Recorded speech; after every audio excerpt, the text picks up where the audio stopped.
Hello friends, இன்றைக்கி சாம்பார் பண்ணணும். உங்கள் வீட்டில் குக்கர் மக்கர் ஆயிடுச்சு, என்ன பண்ணுறதுன்னு யோசிக்கிறீங்களா? பருப்பு எப்படி வேக வைக்கிறதுன்னு யோசிக்கிறீங்களா?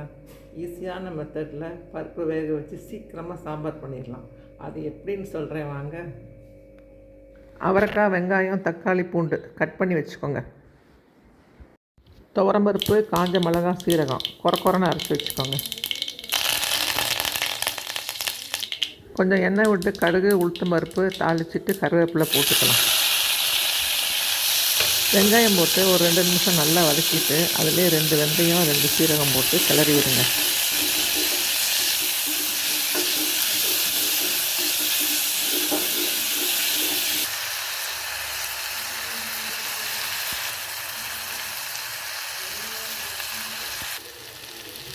அதுக்கப்புறம் அதுலேயே பூண்டு, நறுக்கின தக்காளி போட்டு நல்லா வதக்கி விடுங்க.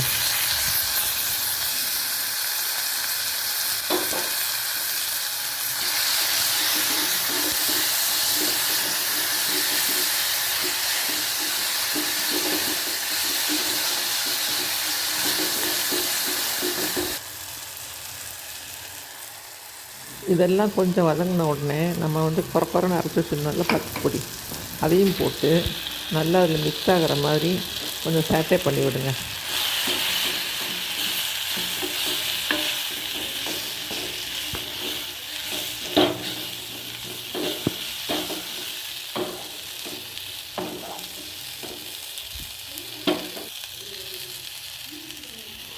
அப்படியே அதில் ஒரு டம்ளர் 1.5 டம்ளர் தண்ணி ஊற்றி ஒரு 5 மினிட்ஸ் வேக வைங்க. பருப்பு சட்டுன்னு வெந்துடும்.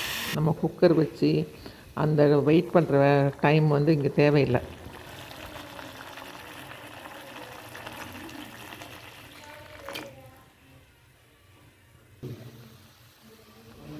அப்புறம் அதுலேயே கொஞ்சம் பெருங்காயம் போட்டுடலாம், உப்பும் சேர்த்துக்கலாம்.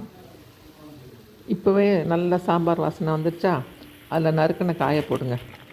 நறுக்கின காயை போட்டு கொஞ்சம் கிளறி விட்டுட்டு மூடி வச்சிடலாம். வேணும்னா இன்னும் கொஞ்சம் தண்ணி விட்டுக்கலாம். கொஞ்சம் மூடி வைங்க. மூடி வச்சு ஒரு 5 மினிட்ஸ் நல்லா வேகட்டும். அப்புறம் கொஞ்சம் தேவையான அளவு உப்பு சேர்த்துட்டு சாம்பார் பொடியும் சேர்த்துக்கலாம்.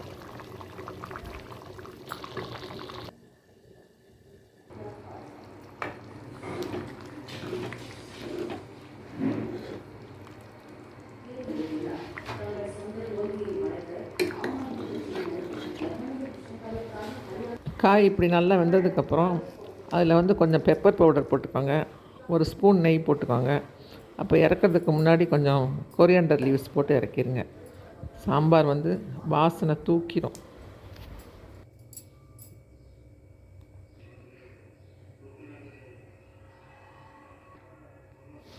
எம்மியான சாம்பார் ரெடி. குயிக்காக பண்ணிட்டோம். குக்கர் இல்லாமல் பண்ணியாச்சு. பருப்பு